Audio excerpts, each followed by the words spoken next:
So this video is about how to match your spray gun to your compressor, and we've said it like that on purpose rather than matching the compressor to the spray gun, because actually it all starts with the compressor and how much air that delivers. And we're going to have to get a little bit technical here and talk about something called CFM, which is a measure of air flow. It's cubic feet per minute. There's a European version of the same thing which is called litres per minute. But until you know how much air you got coming out of a compressor, you can't match your spray gun properly. Correct. So what we typically find is people have gone out and bought a spray gun, one they've heard of online that is a great gun. Yeah. But what happens is they haven't bought a compressor that matches the gun. So this is a case of understanding what you get from your compressor and what you need from your gun in order to be able to pair them up to spray Exactly. without any problems.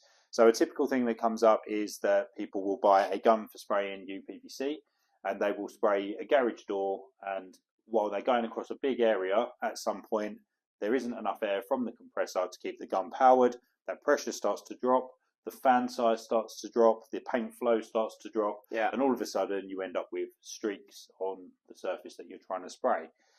So how do we understand this, and how do we get around that? Yeah. So out of a portable compressor, and this is the most powerful one you can plug into a domestic power supply, 13 amps, you're going to get between 8 and 9 CFM at 2 bar of pressure. CFM changes with pressure, but just keep that figure in mind. It's between 8 and 9 at 2 bar, which is the pressure you need for a spray gun. And a lot of automotive guns need 12 to 14 CFM to operate correctly. So they're not going to be a good match for a little portable compressor. No. And CFM is cubic feet per minute. So if the gun that we are using requires more air at the pressure that we're spraying at than what the compressor can produce, then obviously we are going to run out of air at some point. So in order to select the correct gun, we need to understand what CFM requirement the gun has at the air cap. And that is important to mention, isn't it, about the air cap? Because you can have the same gun with a different air cap, and actually that CFM requirement will change. Yes. And actually, if you're looking online, if you're a bit geeky like me and you look at technical data sheets for spray guns, there will be somewhere a table which tells you the CFM requirement for each air cap. Yep, absolutely. So in terms of guns that we have in front of us, there's a few options. We've got a mixed bag here. We've got, you can see some with pots on top, and we've got one here with pots underneath. So we need to sort of select what it is we're going to use.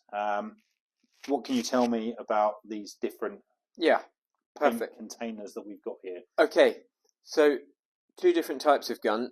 This would be called a suction-fed, or sometimes a pressure-fed gun. It would be pressure-fed if you put a paint hose on it. And this would be called a gravity gun, because the pot is on top and gravity is helping the paint come through. But essentially, all these spray guns work by, as the air comes out of the gun, it sucks the paint through. The pressure drops and it sucks paint out. And this gun here in particular takes between 8 and 9 CFM, and a smaller gun like this one here only needs 5 CFM. So both of these guns are well matched to that compressor, especially this one here. Yeah, so this is the gun that is my preference for spraying uPVC. This is the Walcom EGO 190, and this is 5 CFM, isn't it? This one, just under 5 CFM. So I know that using this, I can spray garage doors, double garage doors of any size all day long and not have to worry about pressure drop or anything like that. So I can get a nice consistent finish with this. My preference is also to have a gravity cup. So you can see there's a difference between these two. These are the sort of standard cups that you would get with a spray gun.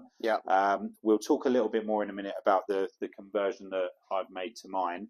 But overall, this would be my choice of gun, particularly for the uPVC. Yeah. One of the things also, let's talk about the air caps here, because that dictates how much air is needed. That also confuses people is you can have an HVLP air cap or a different air cap, which could be called high transfer, HTE, high transfer efficiency, or Walcom have a term called Halo, which is high atomization, low overspray.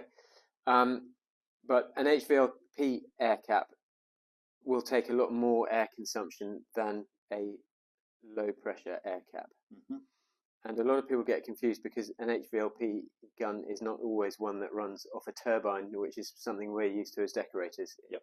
There are also compressed air guns which are HVLP. Yep, that's correct.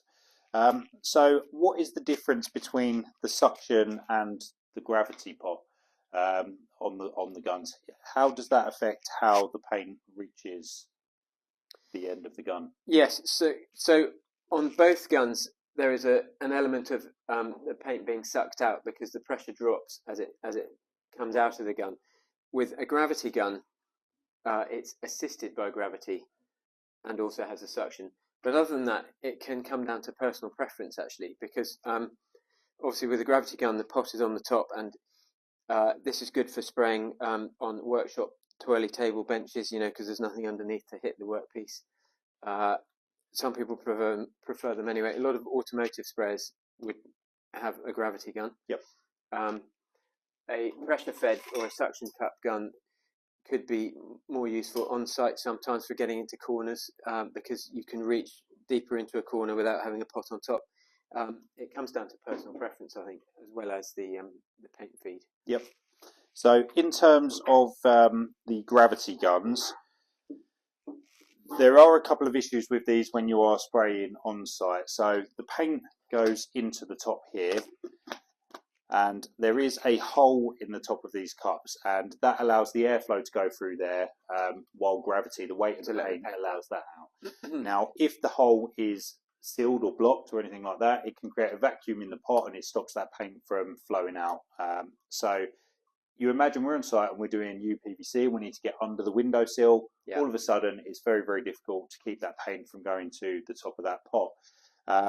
Now, these are great, as Richard said, for spraying in a workshop where you're parallel and flat all the time, and that pot is upright. Yeah. But actually, what I've done with my setups is I've converted this pot to a PPS system. Now, a PPS system is that's short for paint preparation system. That is 3M's own version. There are various versions from various different brands, but these are essentially a hard outer plastic cup with a collar, and inside of that is a flexible liner. Now, with these, the paint would go into that. The lid goes on top. This actually has a filter inside, so I don't need to strain my paint prior to spraying. That goes on, the collar goes in there. All I need to get this onto my spray gun is an adapter, which you can buy for all the different types of paint cup system and all of the different types of spray gun. So this adapter goes on in place of the pot, and now I can pop that onto there and I can spray. Now what happens with this is this causes the air to be sucked out, and this will force the paint out. This means that I can then spray at all different angles without having to worry about paint coming out the end or there not being good enough paint flow. Yeah, exactly. That's a brilliant thing, and also speeds up your cleanup time. It does indeed. Easier to change paint, colours. Yeah, really handy. Yeah, really handy system. Reduces the use of solvent for cleaning. Yep, absolutely. So there we go. Hopefully that has covered all you need to know about spray guns. Yeah.